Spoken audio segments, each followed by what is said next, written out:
Me wana ki go ki paye ile pona shiwe ewe to Klisti Jesu sin come me ti mo to me ho so when bo me so bi oko yo me bo to ti jogbo ati ehin to na pipe eton go le pone to Jesus to chi aga to Jesu sin come bo mi na to nu kon yi to o je mi to gbe susu gege lo po we mi to we ta hin Danieli ton o ta chan we toro ton e ya role to wete tan bel sazali aholu Babyloni tonton me iwe Danieli mo ojlo de po numi mo ota eton le o to adosan etonji we nínú ehun la ojlo lo bo so do so ha o we ho le lo ton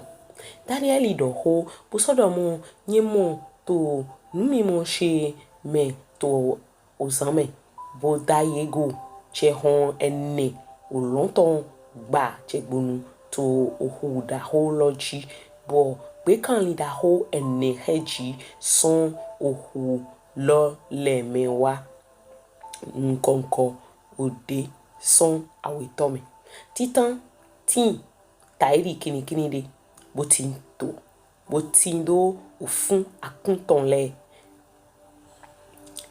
Niento pipon kaka yèdọ sun afun ofun etonle yebo so ze daga so ayiba me bo so he nando shite to afo awe ji gbeto de yeso yi ayiha gbeto ton de ne bo so da yego pe kan li de vogo awito de taili beali de yiso ze daga to ada lopoji adaja hu aton sorting to onu etome to adu le sheshe yiso do le han do tite va gbasa lan susu sudo to egodo nye da yego bo sokun devo taidi opode hetindo awa ene he to heton to onegbe etonji we kan li lo gati do ota ene yeso yi aholu gbade ne to egodo nyen somo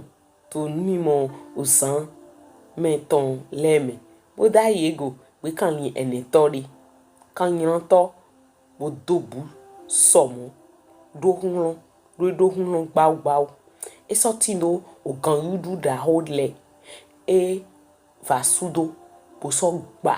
do flifli bo so yi afo eton le do zin pipoto dai e so yi nkonko son gbe kan li hetin to ewo nukon Lomule le son a esotindo azo awo nyele azo awo le lokpon boy da yego azo devo heaga to yisheshe wa pevi lopo nukon he sun aton son azo titan leme so pon ado lepo boda yego nkun taidi nkun betoton de ton leti to azo heme bodo onu de he to onu daho ledo bodo onu de he to onu daho ledo niento pipon ye doze ofine ye doze ofin le dlan bo mende heyin hohoto a ye doze ofin le dai bo mende heyin hohoto azan le ton sian avoid ton yin wewe di o siango bodo oda otai ton taidi lengbo fun wiwe. Ozolo miono lewe ofin eton podọ keke fo eton mion jiji. Asisa miono deton jegbonu son ewonu konwa. Foton le to devino wa hlen po do foton awo tonu foton awo shite to ewonu kon. Yeso ze kwedida lodai yeso owele nyekpon to ojle ne me na ogbè oho daho lo ton he azolo to dido ton woutu nyento kikpon yedo hugbe kanlin lo boso va gbasa eton yeso jwe na do yi mion do me podọ na kikpo togbe kanlin le lo ton yi aholu gba yeton yi kanso nyehen ogbè yeton le dite na osade po ojle de po nyen somo to numimo osan lo me ton le me boda yego me de po aslo olon ton po le po ta edi fisunu beto ton de wa fini ewo so wa yèdọ je hohoto azan le lo ton de yeso hen ewo wa sekpo ewo nukon yeso yi aholu gba ne fini po kigo po aholu depo na gbeto le po akota le po ogbè le po nido sen aholu eton madopodo dewe aholu eton ema na chuwai podọ aholu eton ene he manayin fiva na nye Danieli ton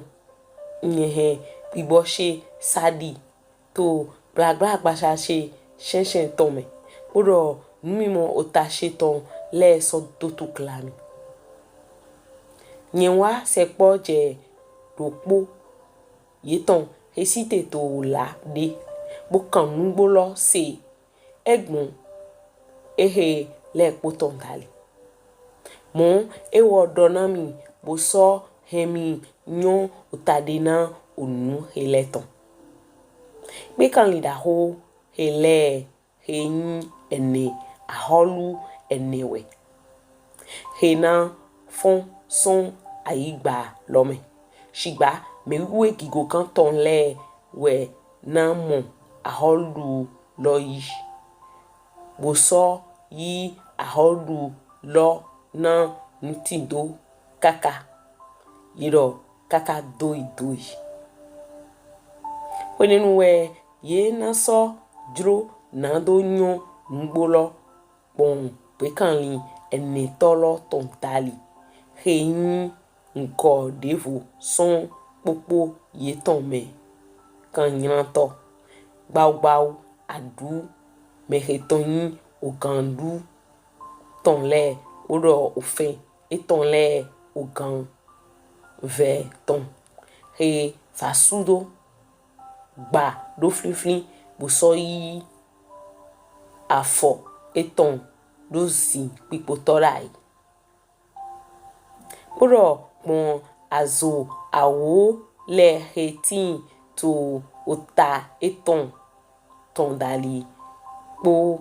azo devo lo po he agawa podọ ehe nukon aton flete yèdọ azo ne hetin do nkun le po onu de po he to onu daho le do pon ninu pipon me heton nyan hungan ogbè eton leton nyenda yego azo dokpolo fun ahun he me wiwe le bo hun HLUNGAN towe ji. Kakadoï azan le ton lo do wa yeso yi wedida lo jo na me wiwe gigo gan ton le ojlo lo boso wa he ojlo lo boso wa he me wiwe le do yi aholu lo na ntindo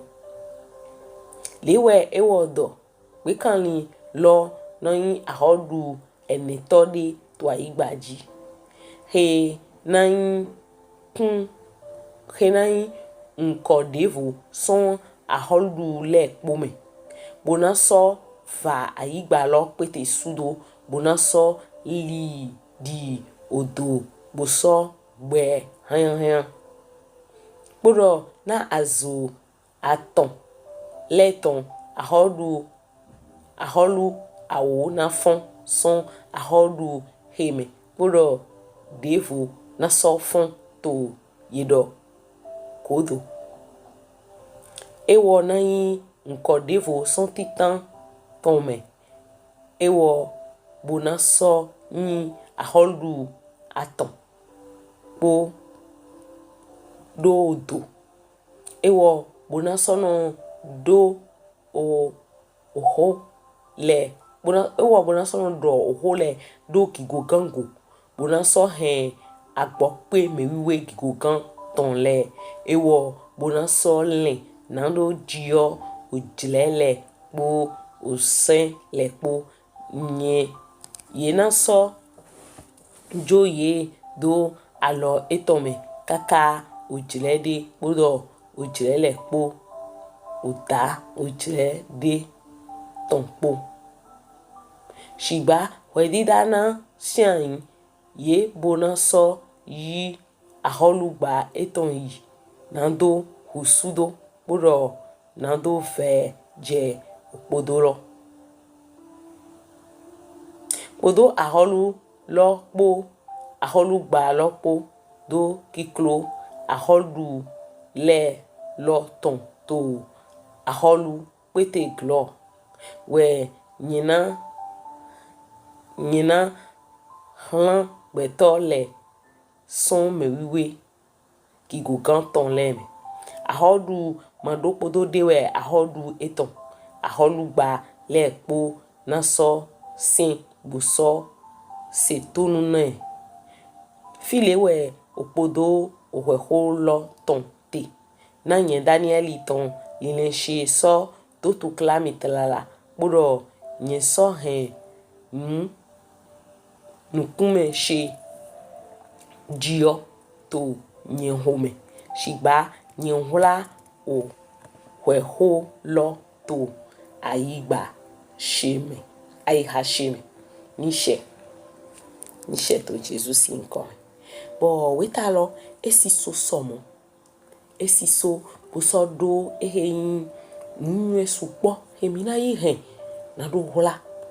nugbo edomlo enyundo mi u yise no le mi u peto le mi ningo tire de mi tite to ayigbaji ntori iro yin ko siwe o ton dodo alpha po omega po e bai me yin bibe bo yin fifo bo ni mi po weta hero me jiwe e do data na bibe aholu le ton po do fifo po bo ni mi na do ye mi rezeze mi na mo do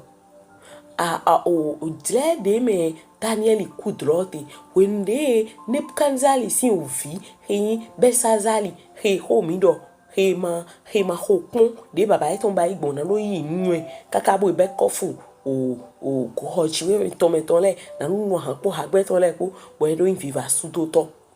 o pe lo me titan wende yi aholu si pe titan me uwe Danieli kudrolo bo de ka lo kudrolo ete bai e kandrolo me wona bo mi mo to finiro nu mi mo de Oklunọ no do ya mi le e ma mi mo votori mi no no ken dai kan Danieli kan dai we so mi ule mi do mi mo ya to igbe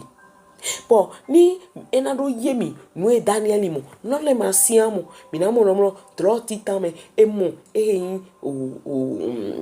o jehun eyin bon je hon agoso ene ton le he do hu daholoji daholo bai nu o shiwe we say dai fi we no tele shiwe we do na he won ni tin but he won so tin black he won ton lo he ko to juju me but kun lo de gbe but he won ta fi ne ro we he so yin ro mo na lo mo de aholu le na gbon but enye komo chan hodo eyin o mimo he aholu ne kanzali komo Ṣigba to hi aloro yin bogibo aholu ne kanzali wo mo be topi parote he ta lo yin sika he akon lo yin o kan verote domo so apa vovo ene naili we ni mi na pon kan li de Danieli lo sumo le kan li vovo ene we bo yede tana o kan li lo propo bo ni mi pon inamoro kan li titan e kondo popodo eyin ota sika he aholu ne kanza yin bo mi namo idoro kan li de yin ro edo ofun ta ide akun ena flimi ne wende Danieli ne kanza li do vetoli na chibuyewe bo chiyewe do ya ni dido sun kame na no edupe kele di kan li le ido oda tai tonton e tai di akun sin o funle kolo do yemi flewe mi na romo nunu echiwewe tonte esiso so mo de esiso so eso vele kese e ma inu epe ni igbeto he no dai nugo yeno ya owule ayiha metono ya owule ni eso ado gbigbo okuno to rogo eso no zombo yeno mo igle hezeze we yede tana mon mi mo de Danieli mon lome ete ka do zombo Danieli do mo mi wu yise no le we zombo jiwe we do azua do mi mo lo hiya Danieli do mo mi na mo ro kan li le kere we mo ko lo do yemi de Oklunọ na do nu hiya Danieli e do hiero kan li e ba ro kan li ele yema yo holengan to we ni mi na pon we me ni na data na pe to de ma yo holengan to dodo me ne do ai ha kan li to gbe kan li ko lo do yemi donc ene gbe kan li lo e jiwe we do bayi ehin o aho tadena abi apajre aholu do polopo ton bo aholu do polopo me o ira so amodo aholu de vole hula do me o so de to kan li no le de lo Yesu aje kan li deji bo imodo wo so do azofofo awo bo ni na no le ko ana do fidendi do te do mi wu yise no le we so mo chiwi e do mo na mi ni sigan do yin nu eto do aholu aigba ji fiton le enyo pepe mo kandu mo teme yi mo ndagbe lesun do eyin troje teme me Ṣigba e ma inu eto ti tengbe ni ntoli ni mi do ya kaka mi na mo ro de yeje okan li enetology he data na bo amuro ro wo so ai wu ohe si an wale do negbe bo he si an wale do ta fufu ene e ba iro aholu ene to ene ro me ro aholu fufu ene de vole na ton ina so ta iri ohe e ba iro de pepe ma to na di o fi gbe toton he hun gan to bo we ni Danieli ka to pon to lo le po me e mo ro mlo eyin o gbe kan li ene to ene he wa ene podo o awa eton do tin do o heta fufu ene po e dro ki hun so mo e dro hinu bo adu di ogan ve bo edu bo so vun supo we ni mi pon kakaka mi na mo ro pe nu gbon aholu ta le ro be aholu ta ri wa ti nko to mo na ira yi iro nko eton ro o ru aniyan bo wo do to clame wiwele somo bo e ma do to clame wiwele son mere yin kontona me wiwele to pe lorun godo amo iro do Rome papa leton awo papa heti to Rome e ma nko do eton podo gbe yi eton po we edo va yise no supposed do ntoli pe lorun ye wa iro aho nkon yakun de vole ton iro protestant yele wa bo we de yele modo si se de by catholic lete e ma so gbe ha si se ne jiwe e we jro Bon ewa taidi zingidi bon ye gbon o eyin le toli romlo yo procession nele ye gbe romlo mi mana litaina eyin o kan heti to ayi podo djlo eyin ho mu ton po son papa ye va supo sudo ye va sudo supo gege wo beto le ton me wiwe le ton eku ou ezon bina mo do wende ene lo jo bale ni mi to nkan yibo je o ta chain to lo me ye to tumo na do wende ye wa to nlokun ye zera yi aholu o jan aholu ton bo me ho wa san le ton wa sian ou e na no te to flendi bo na hem ayiha mi to pa yin nego mi to ri do aholu jiwe o ta aholu jiwe o to nugbo e gbigbo me we tin te we agbasalan de pe mamo Ṣigba o we di dale ko tintin ti e ma ihwe mi ton nuku mi to manomo ntoli wende eyin afun hiho he yovo gbe iro do persecution lo wa to we ni lo ye ze ho lo so ihwe nu konti we we ton bo be ho asan le ton e si an Danieli so mu emo de dai ton wewe 18 taidi eyin o aholu na no yo o si ago avoid ton wewe taidi si anko mo dai ton so taidi lengbo fun si o fun hewe pepepe he ma do dio bon o jan eje so si so yin jan ehin o aho taidi kekevi bo o mion to jiji to eme hallelujah ki gogan ni emoni me dato me baba na mi o yise no le do pon Klisti Jesu dali we mo bon to mi mo lo me mo but to mi mo lo me e wa mo do beto eyin fode to fode le yeti boto jiwe e we se nugbo somo wende fasudo lo plata patado aho yise no lego beto le ima me yise no le ima jo yise do ne de jo yise do e mi ma fi to igbe bo eyin nwe na mi no nwe titengbe to plekpo me bo mi na hengu we wele gan mi ton podo yise mi ton po ntoli ni mi ya fo awolo ye kan do le romo lo yen ponto jlene me na ogbè oho daho le loton he azu lo to dido ton woutu yen to kikpon ye do wu pe kan ni lo bo welenu lo wende fasudo lo do jodo yise no lego me de ya so ene yiwa he no yodo ni o e ro edi do okama e ro edi do mi pe mi popoji Ṣigba we dida Oklunọ ton fe sudo we ni mi na pon ahodu de pepe de yin to de me ni mi pon la to le me mo akota le me Nigeria afia fi e to klado yise no lete Mahu no jo iton na ledu eno achi te peropo janwe na no ihwe loda nugbero mi le munu mo po nukunpo le de lodo yigbo Ṣigba we didaro no yin nugbo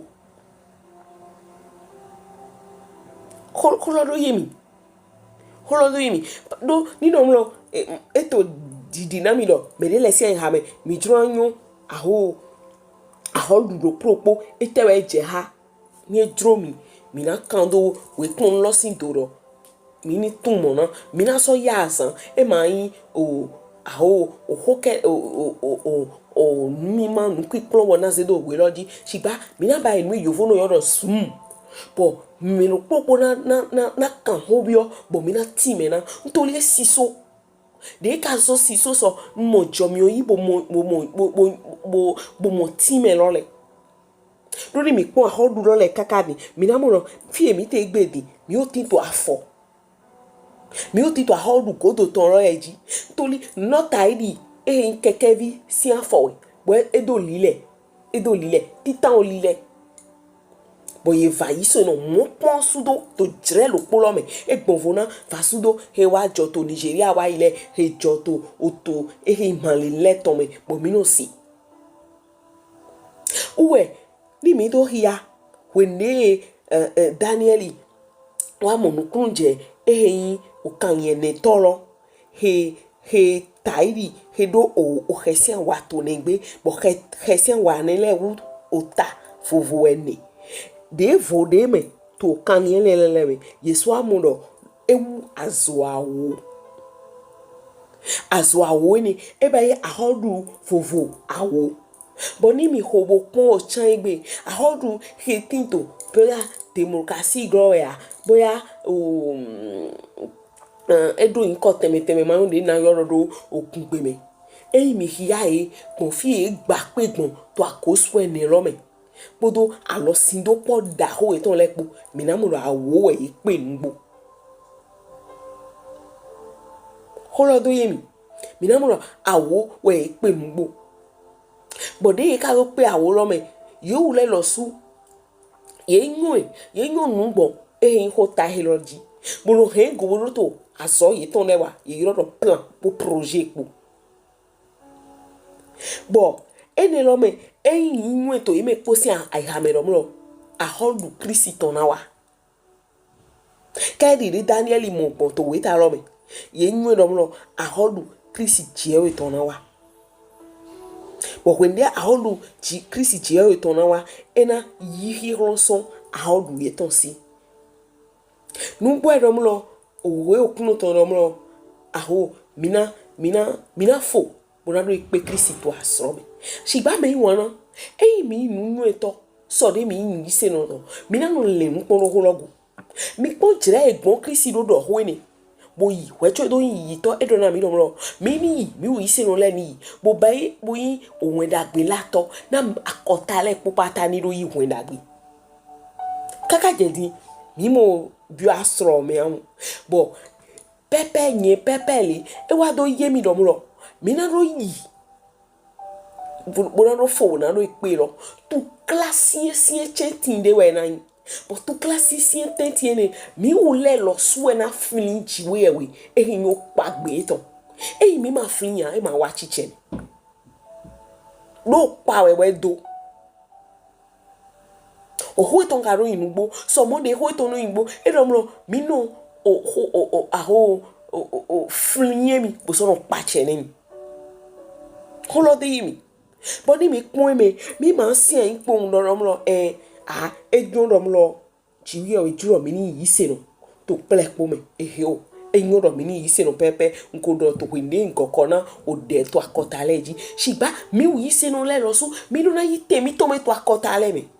boni mi pon owe ta lo mi to nukon yi mi na wa mo do yèdọ to ehin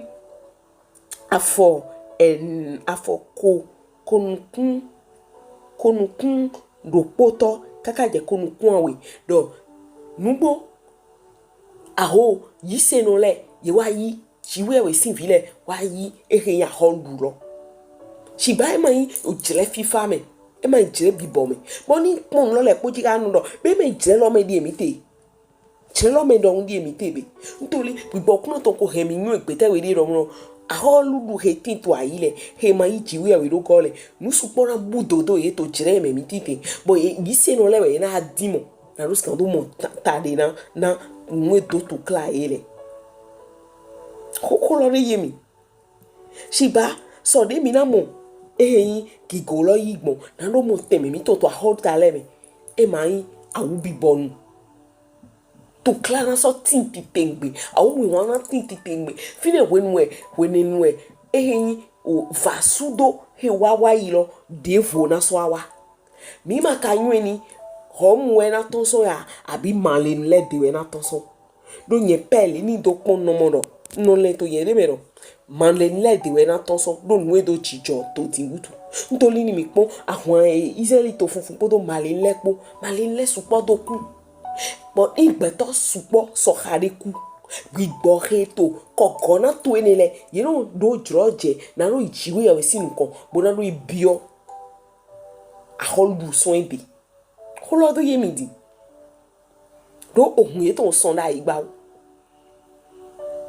o eni mi pon to holo me yèdọ mlo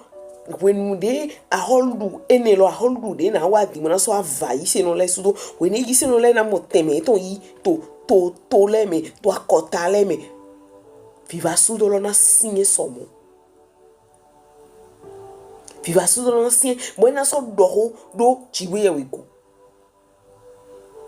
ena doho lo jiwe ya wego but to kla na sinye to ohwe atonda na we atonda bo we atonda ene godo we dida devo na vo awa bo we no ina da we lonu ina wa sukundo na ason ina kan wa tole patapata we fide Danieli monte do mo beto fode de supo ao donu awo yele wa chite na we dida fode le tin to apade bo tin to chiwe we sen kolode yemi we ni mi pon to plek po me mu mi to dide ta na so fini we no lo mi ni san pe mi to na chiwe we ntori so de aho nu ai won to hele no so bo mi kan du vivie to mi ma du na won fide mi to son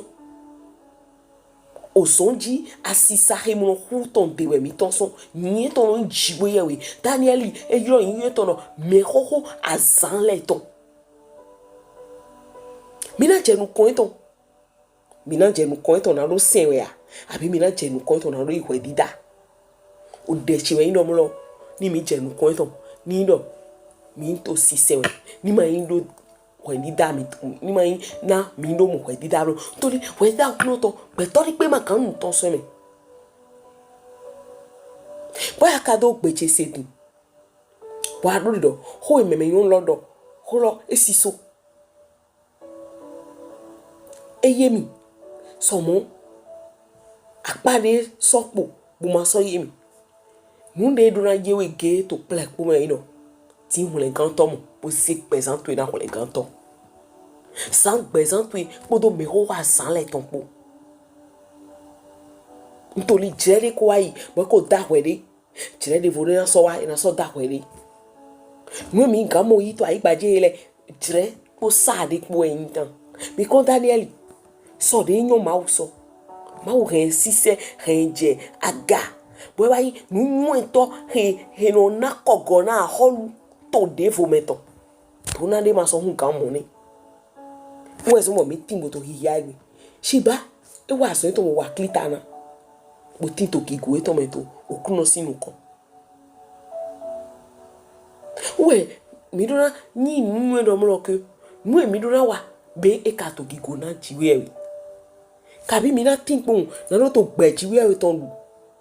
bo je won ton gbon tata bo sa mi ton djlo bo yi bo wiwa bo do nu e djlo mi so sigan eton oflisco eton super eton bla yo beto matina ene kere ni ofin o aholu role so de yedo hihun so de yedo adu ogan fe ton so de yedo awa fufu ene so de yedo azo wulo po to so ton so ye gan juwai amuna mu ai beto ton bon tade chawe edo mi renyo domlo mi ni tedo chiwe we kerego bo ho alimiton son niran si kaka je wende mi na yipo je teme mi ton anyway o dagbe he mi gande he na idona na mi mo idona na wendo mi ton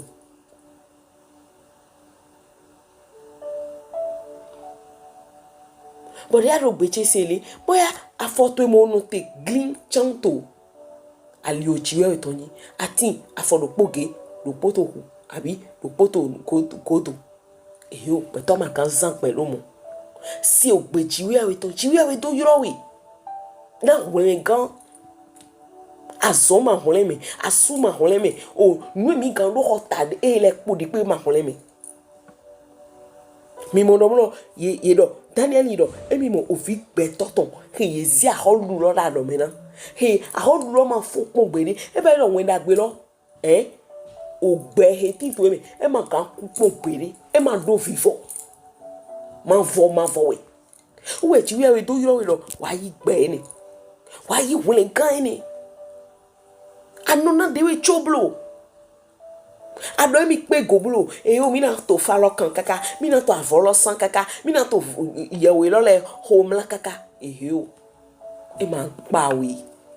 e man kan pa we e ma pa me wole gan to titengbe wole gan tin to taji meme sunu kunu anya ogbon towe atenya badagli ate abo ingunu fiti ate ayo goso ene lo mo do gbechesi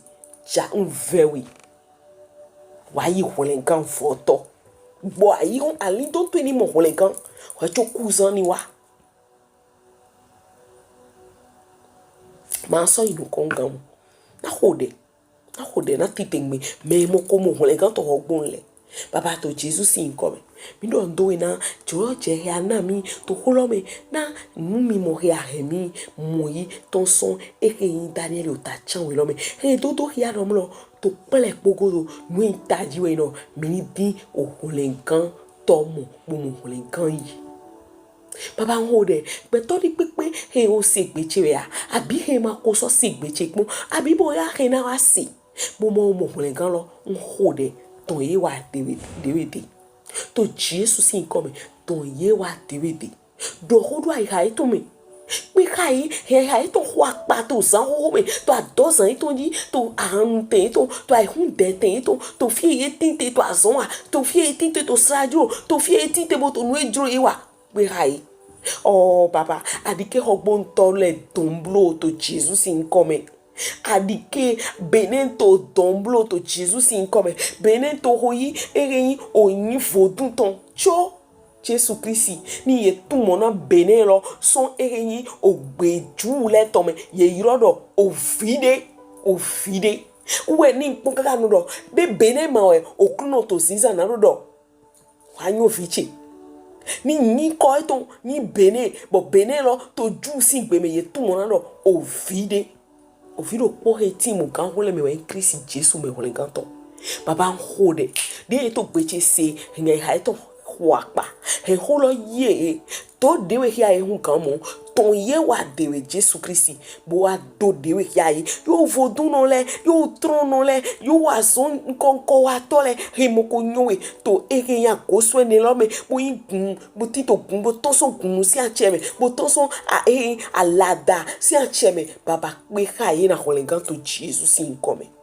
torí airo mi le wan na wen emi torí airo mi le me gboje pete he ye ma bo hun ezun na ro ogbo na ro ho nde na ro asan fo